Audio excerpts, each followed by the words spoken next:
know we at that Snow Billy Frank Stan podcast where niggas who behave like Frank has get hit with Franks.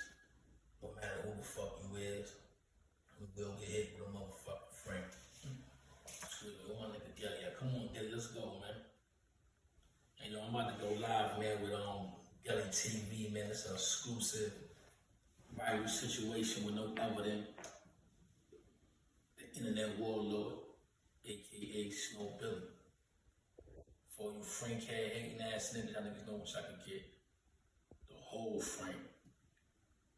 All white sauce. We're gonna answer some questions here.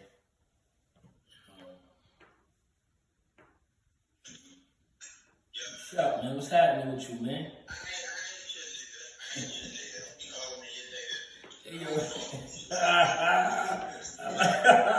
I like that. I mean, so what up, Frank head? We gonna keep this shit raw, nigga.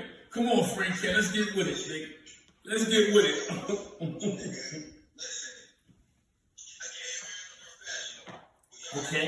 Okay. All right, so let's go. I'm interested in the story.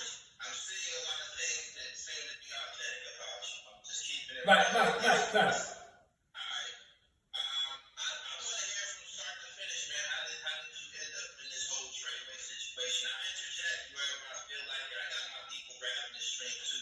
It's cool. I see you, man. You insisted on that we do it on your platform.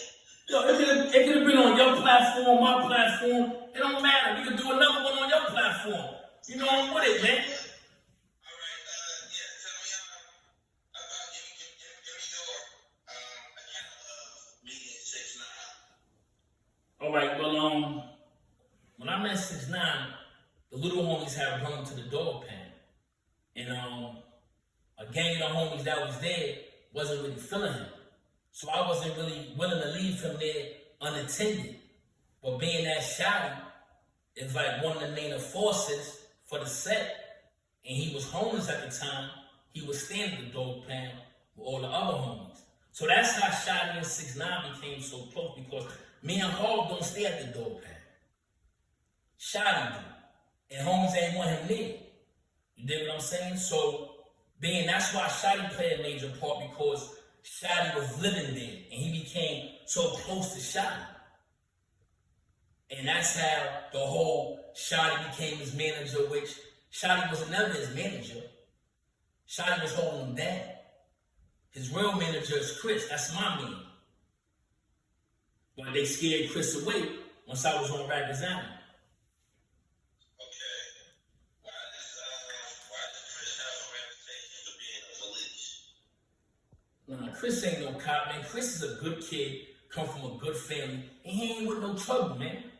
He not with the gang shit, he not with the smoke. So when all that shit, once I was removed, you know what I'm saying, he was with the wolves, and Chris is a sheep.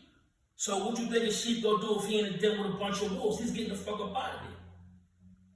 Cause see, he got 6ix9ine on some kind of paperwork, cause that's his original manager. We only came on board for the creative, the tall part.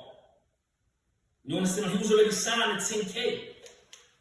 You dig what I'm saying? Alright, so what's your position and status in all of this? Like, You've been on the internet, you've always declared that, you have status. all right, well, I'm like, I was the first blood in Bed-Stuy, Brooklyn. You dig what I'm saying? Like, when everybody else was Decepticons and Faceheads and Lowlives and all that, it was only about 7 of us that come from Gates Avenue. And I came up with that shit from Little Rock. You dig what I'm saying? Everybody else was Decepticons. So at the end of the day, I brung that shit there, but when it come to 9 Trey, I became 9 Trey on the alley. And when I came home off Rikers Island, I brought it to the neighborhood, and those who was Highland Park with me converted over to 9 Trey. I let Melly be the face for years, because I don't live in New York. I'm an out-of-town nigga. You dig what I'm saying? So Melly became the face for the set. And that's how Shotty, Hov, and everybody else fall under. So you basically saying that you allow Mel Ernest be the face of the set that you created? No, listen, I never created 9 Trey, bro. I became non-trade from a Highland Park, Peru, on Rikers Island. So when I came home, I get money. I'm in all different kind of states, as you probably already know. So I don't stay in New York. I've been going out of state for years. So somebody who stays in New York and who don't go nowhere, who was my right-hand man, Melly, I put him as the face of the village. And he did, he did what he did for the majority of the years he had it. But I had conversations with Melly when he asked me, yo, big homie, take it back. But I'm saying, if it ain't broke, why fix it? You know what I'm saying? You got to be careful what you ask for. You got to be careful what you ask for. And I only gave him what he asked for. And those that's from my neighborhood of Bedford Stuyvesant know what it is. You still do you still have a harmonious relationship with Mel? I can't, nah, let me tell you something. You know, a lot of people probably already know from reading the indictment, Mel allowed an informant into the set, man. And you know, before this, me and Mel had a discussion, and Mel swore up and down that wasn't the case. So Mel, it's like this, man. Mel didn't receive too many grievances on him over the years. You understand what I'm saying? Like, too many, man. Like, because they ain't gonna report to him, they report to me. So I'm the one dealing with the complaints. But that's my, that was my ace. So at the end of the day, it's like, I gotta let him do him. If he ain't complaining, so why should you? But as for me and Melly, man, I'm damn near 100 years old. By the time Melly get out, he be damn near 100 years old. What's left, man? Huh? What's left, man? We ain't 20 years old, my nigga. You got a lawsuit on this whole situation, right? That's a fact. You can't explain the lawsuit. I mean, listen. Tekashi explained it in his indictment. When he said I did a podcast about calling him a rainbow head piece of shit, he got angry. You know what I mean? He somehow persuaded the gang to retaliate against me. And you read that, I'm quite sure, I don't know if you have, but if you read the transcript, you see what he said. It's in black and white. Snow Billy did a... Go ahead. You feel that he needs to be held accountable for that situation that happened? Of course he had to be held accountable. Because he got angry, his actions. He got angry because I did a podcast and said I wasn't down with the rainbow head piece of shit. So when I said that fueled him to react. And he said how he reacted in black and white on Sting. Oh, so that situation that was his doing, I'm not abreast of him. Oh, nah, you didn't read the transcripts.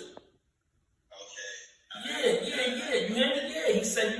He said he called the guys after he found that I did a podcast about it. We were staying in the same hotel.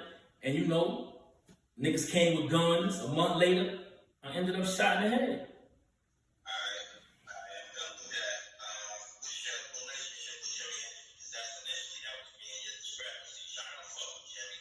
I mean, listen, a lot of people have their reasons why they don't fuck with Jimmy. Listen, I fuck with Jimmy for the reasons I fuck with Jimmy. You dig what I'm saying? Just like there's a lot of reasons why some people fuck with other people in the industry for whatever their reasons are, and they do fuck with this shit. But as for Jimmy, me and Jimmy met when I was serving a life sentence in Comstock. We met on the visiting floor. He was coming to see one of my cooking partners, and we was both down there together, sitting right next to each other. And throughout the whole visit, we were just trading ideas and just building, and that bond became tight from when he left and back and forth, even towards incarceration.